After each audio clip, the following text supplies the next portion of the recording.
নমস্কাৰ বন্ধু বান্ধৱীসকল, মই এটা নতুন ভিডিঅ'লৈ আপোনালোকক পুনৰবাৰ স্বাগতম জনাইছোঁ। ৰংচালত সম্প্ৰচাৰিত হৈ থকা সূৰুযমুখী ধাৰাবাহিকখনৰ আজিৰ খণ্ডটি চাবলৈ বহুত বেছি ইণ্টাৰেষ্টিং হ'বলৈ গৈ আছে।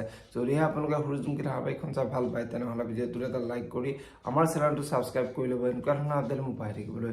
সূৰুযমুখী ধাৰাবাহিকখনৰ আপোনালোকে যোৱা দিখনত দেখিবলৈ পাইছিলে সোণহঁতৰ ঘৰলৈ এজন ল'ৰা আহিছিলে আৰু সেই ল'ৰাজনে সোণক এখন কাগজ দিছিলে আৰু সেই কাগজখন পঢ়ি সোণ আচৰিত হৈ পৰিছিলে আৰু সোণে আমি যদি সেই দোকানখন খালী কৰি দিওঁ তেনেহ'লে আমি কেনেকৈ চলিম, আমি বাৰু দোকান ক'ত দিম, আমি আদ্যাৰ সপোনবোৰ কেনেকৈ পূৰণ কৰিম বুলি সোণ বহুত চিন্তাত পৰিছিলে।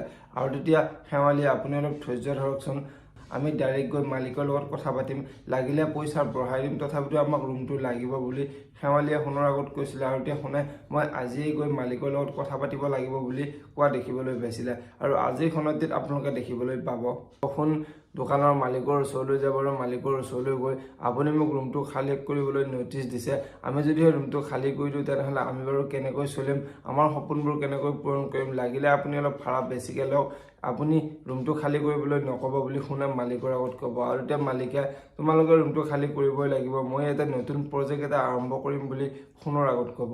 এতিয়া বাৰু সোণতে কি কৰিব দেখিবলৈ পাব সূৰুযমুখী ধাৰাবাহিকখনৰ আজিৰ খণ্ডটিত। আনফালে আজিৰ খণ্ডত ৰত্নক ঘৰলৈ আহি অঞ্চুৰ কথা চিন্তা কৰি থাকিব আৰু ৰত্নই দাদাই কিন্তু বৰ লগতো বহুত বেয়া কাম কৰি আছে, মই কিবা এটা কৰিব লাগিব, মই যেনেকৈ নহওক ইহঁতৰ সম্পৰ্কটো ভাঙিবই লাগিব, নহ'লে দাদা আৰু বৰ সম্পৰ্কটো ধ্বংস হৈ যাব বুলি ৰত্নই চিন্তা কৰিব।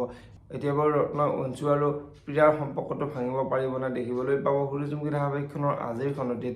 যদিহে আপোনালোকে সূৰুযমুখী ধাৰাবাহিকখন চাই ভাল পায়, তেনেহ'লে ভিডিঅ'টোত এটা লাইক কৰি আমাৰ চেনেলটো ছাবস্ক্ৰাইব কৰি ল'ব, এনেকুৱা ধৰণৰ আপডেট মোক পাই থাকিবলৈ। ধন্যবাদ।